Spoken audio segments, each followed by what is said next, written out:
Hi everyone, welcome back to the channel. My name is Rita and I am a travel advisor at my company, Rita Ventures.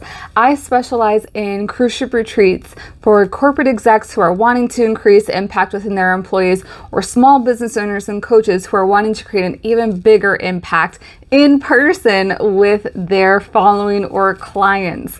Welcome again to the channel. If you're new around here, make sure you hit the subscribe button, the notification bell, like this video, do all the things to help spread the word about today's topic, which is solo cruising. So I am new-ish to solo cruising. Normally I cruise with my groups, or I cruise with family or friends. But this time was the first time I just had amazing last-minute opportunities to sail on the beautiful MSC Divina and this gorgeous Carnival Mardi Gras. And I said, heck with it. I'm going by myself and I'm going to be okay with it. And I know that I'm okay with it. I've cruised over 20 cruises now, but the crew just takes so much good care of you. And you get to do how much you want or how little you want, because this really is your vacation. And the container of being on a cruise really allows for that you can do as much or as little as you want. But you also have, I feel like, that little protective bubble, that protective vibe. So you don't have to worry too much. Like if I was staying at a hotel in the heart of a destination, in the heart of a city, it might be a little bit harder, like trying to coordinate meal plans and different activities and making sure that I was safe for all of those as a solo traveler. But I don't have to worry about that here because everything is built in cruising and I have loved it. So I have two recent experiences to go by. I was on a short 4-night on the MSC Divina, and then I'm currently on a 7-night aboard the Carnival Mardi Gras. And each experience has been a little bit different. So like for dining, I think MSC messed something up with my reservation because I got paired with couples and I was told that I would be paired like with solo travelers. But the couples that I was with, only one of them I saw consecutively every single night, and they were a real joy and treasure to learn from and like just swap stories about what we did during the day. I really love that, and just to have like buddies to look forward to, that it's not just yourself. Now I was able to communicate with a couple of crew members, and that was a really nice experience, just learning about how they managed this past year and a half, and what they love about cruising. They love these jobs. I don't know if you've seen my rant video, but I have a special place, I have a special place in my heart for the crew because I worked in the hospitality for so many years, even alongside this travel business. And working in hospitality is not easy, one, and I think everybody should have a job in the hospitality industry before they move on to whatever career it is they eventually want to do, because I think it's going to humble you a whole lot. And that's what I think the people on the MSC Divina needed, because they were just so angry about the smallest of things. But anyways, you can go to the rant video to check out more of my feelings on that. But yes, getting to know the crew, and everybody is so stinking friendly. And I know like before the pandemic happened, that was one of my favorite things, the crew interactions, because even here on the Carnival Mardi Gras, just how are you doing? Are you okay? And everybody being so accommodating, especially with my special dietary needs. I am an autoimmune patient, and to kind of help reduce my inflammation load, I am gluten-free amongst a lot of other restrictions that I have. And that is actually another video that I have created, kind of like navigating the waters in terms of that. But it has been so great. The crew, I cannot say enough amazing things about the crew. It is very interesting though, being here on the Carnival Mardi Gras. So I got placed on a different meal time. So I went ahead, because not many people are sitting on the ships, I was able to easily go ahead and accommodate for that.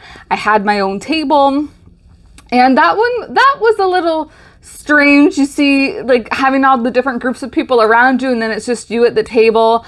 But, you know, I had premium internet. I purchased a premium internet package, so I kept myself busy. It was just different not being able to like swap stories during the day.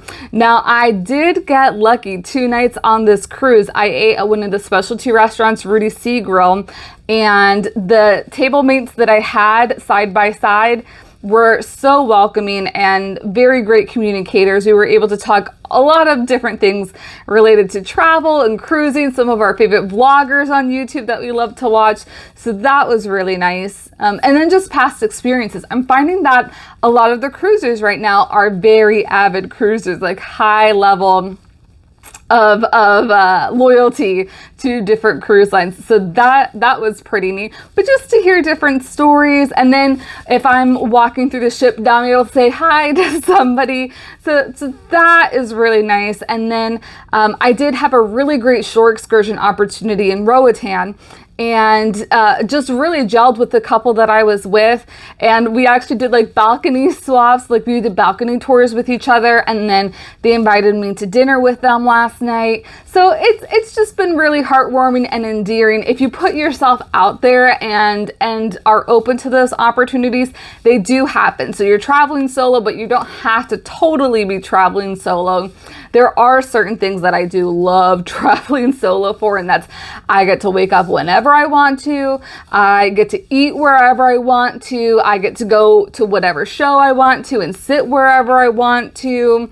Like the other day, there was a fantastic show, A Night of Enchantment, that happened in the Grand Central area, and I went to both shows because it was that good. And I don't have to check in with anybody, and I don't have to like compromise what I want to do, because I am the captain of my ship, quite literally. Like, I get to do what I want to do. And I feel like even the service around me has been almost like they want to take extra care of me because I am a solo traveler. I have felt safe walking around the ship, the different port activities that I've done. So we were in Cozumel, which I met up with some dear friends of mine in port. They were sailing on a different ship. And I've been to Cozumel so many times, so I feel comfortable going there regardless. We went to Costa Maya, which is actually my first time in Costa Maya. Thanks to some other vloggers, I was able to find out things that were right there at the port. So I didn't, because I was so late in booking, like I really couldn't book an excursion that was something worthwhile. And I wanted that additional flexibility that if I wanted to sleep in a little bit, I could do that. And then Roatan, which was also new to me, but I knew exactly what I wanted to do in Roatan, and that was have some animal experiences, and that's exactly what we did. And I felt obviously I had a really great time with my tour mates because we met up the next day and we're around the ships and in each other's cabins just exploring. So I felt completely safe in all of those areas, the 3 areas. And I would say if I wasn't going to feel safe, then I would have just stayed on the ship, which that in and of itself is really nice to be able to explore with not so many people on board. And then just to do things that most people aren't able to. Like I was able to shoot a lot of videos and photos during that period because there weren't so many people on board. So yes, would I recommend solo cruising again? Heck yes, and I can't wait for the next time that I'm able to do so. I don't know if there's anything per se that I would do differently. You know, this was meant to be a workcation, but I think I had more cation than work on here. Hey, it happens, whatever, but would I recommend it? Yes. Oh, and the bed, I get the bed to myself, the whole bed, and not just like the little sliver of bed. Really love that. Again, the balcony cabin, the balcony portion, I get that all to myself. I don't have to share it with anybody. So I think solo cruising is a splurge. The one thing that kind of does hold me back is that single supplement, but depending on which line that you're sailing on, you can avoid that single supplement by going into a solo cabin, which is typically just a little bit smaller, but I think it's worth it to not have to pay double, one, and it's worth it to have your own space and not have to scramble to find roommates, because that can be hectic on itself. Like, you don't know how many people I asked to come with me, and then I was like, screw it, I'm just gonna go on my own. So have you cruised solo before? What have you really loved about it, or what have you really dreaded about it? I know that kind of like the dining portion is probably the thing that that is my least favorite about a solo traveler, but you kind of like get over it. And especially if you have an internet package, you don't have to worry too much about it. You can entertain yourself or strike up a conversation with someone who is seated near you or with the crew members as well. So thank you so much for watching, and stay tuned to future videos. I will see you guys next week. Bye.